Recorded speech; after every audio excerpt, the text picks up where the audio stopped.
It didn't start with a big event. There was no moment when everything broke.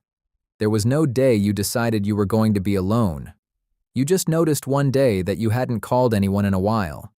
And no one had called you, and you didn't know what to do with that. You told yourself, I just need some time. I'm an introvert. I'm busy. I'm recharging. That was year one. And what happens next to your body, your mind, and your life, nobody told you. Loneliness in the first year is soft. You barely feel it. There's something almost pleasant about it.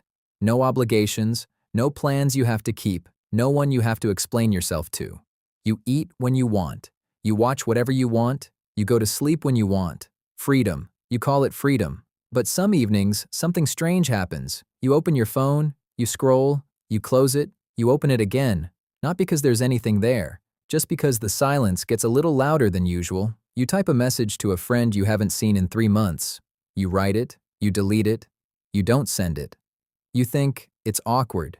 Too much time has passed. At work you're fine. You smile. You answer questions. You show up to meetings. Nobody notices anything unusual. You don't notice anything unusual either. This is just a phase. It'll pass. Year 2. Something starts to shift. Quietly, without announcement. Someone invites you to a party. You say you'll come. Then you text that you can't. Then they stop inviting you. You think, that's fine. I never liked those things anyway. But the truth is a little different. The truth is, you just forgot how.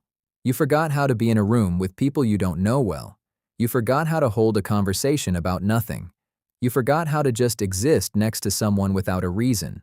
A social skill is like a muscle. You stopped training it. You start spending your evenings on the same loop. Couch, screen, food, sleep. You don't think of this as depression. You just call it your routine. Your circle shrinks. Not dramatically, gradually. One person moved away. Another just kind of faded. A third got married and disappeared. You don't replace any of them. Research shows that at this point, the brain starts processing social isolation the same way it processes physical pain. Same regions, same signals. You don't feel it as pain. You feel it as fatigue. As background noise you've gotten used to. Year 3. You stop noticing that you're lonely. That sounds like progress.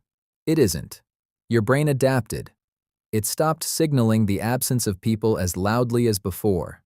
Not because things are fine, because it decided this is normal now. You eat worse. Not dramatically, you just reach for whatever's easiest more often. Cooking for one feels pointless. Why bother when no one's coming over? You sleep worse. You fall asleep later. You wake up in the middle of the night. Scientists call this hypervigilance. The brain of a lonely person literally sleeps with one eye open. At work you've become a little more closed off. Not rude, just closed. Coworkers stopped stopping by just to talk. You didn't notice. They did. Years 4 and 5. Your body starts saying what your mind refuses to admit. You get sick more often. Colds that used to clear up in 3 days now drag on for a week. Doctors know why. Chronic loneliness raises cortisol levels. Cortisol suppresses the immune system. Your body is literally weaker than it would be if you had close connections. You go to the doctor. He asks about stress, sleep, lifestyle. You say everything's fine. He writes a prescription. Nobody asks when you last had a real conversation with someone. You watch people in coffee shops, couples, groups of friends. You don't feel envy. You feel something stranger. You feel like it's happening in a language you've forgotten. Like you used to be fluent in something you can no longer read. Money. You start spending differently. More on things. Less on experiences. Because experiences require people. Things don't. Subscriptions, delivery, a new phone, a new screen. Anything that fills the space without requiring you to explain yourself. It doesn't make you happier, but it gives you a sense of control. Years 6 and 7. You make decisions differently now. Not worse, differently. When there's no one around who has known you for a long time, there's no one to say, wait, that doesn't sound like you. No one who remembers who you were 3 years ago and can see what's changed. You become the only judge of your own decisions. That sounds like freedom. Sometimes it's a trap. You change jobs, then change again. You move, then move again. Not because things are bad, just because nothing holds you anywhere. No roots, no people, no obligations. You're light. You're free. You're lonely. The Harvard study that ran for 80 years, the longest happiness study in history, came to one conclusion. Not money, not career, not health on its own. The quality of close relationships was the single variable that predicted both happiness and longevity better than anything else. You read about it once. You liked the post. You closed the tab. Years 8 and 9. You stop remembering what it felt like to be truly understood by someone, not heard, understood. When someone looks at you and sees you whole, not just what you choose to show. You talk to people at work. You're polite. You're functional. But somewhere behind the conversation, you no longer really believe another person can truly know you. You've been closed for so long, you've forgotten how to open. New connections feel exhausting. Too much to explain. Too much from scratch. Easier not to start. Your body carries a statistic you can't see. Chronic loneliness at this stage is equivalent in health damage to smoking 15 cigarettes a day. Year 10. You sit in your apartment in the evening, quiet, everything in its place, everything exactly how you like it.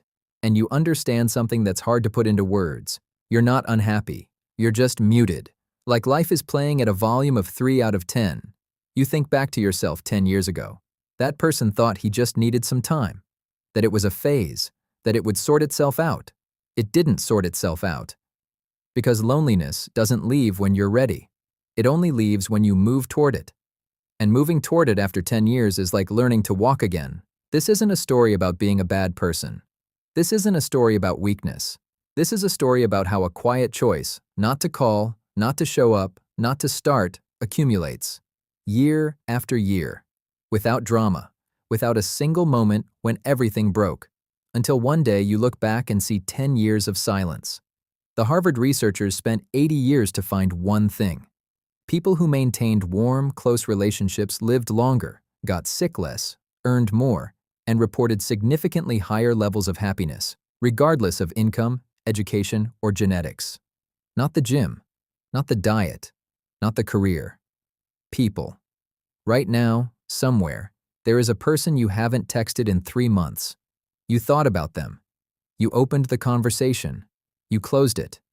That message you didn't send is worth more than you think, not because they're waiting, but because you are. You have been, for a long time.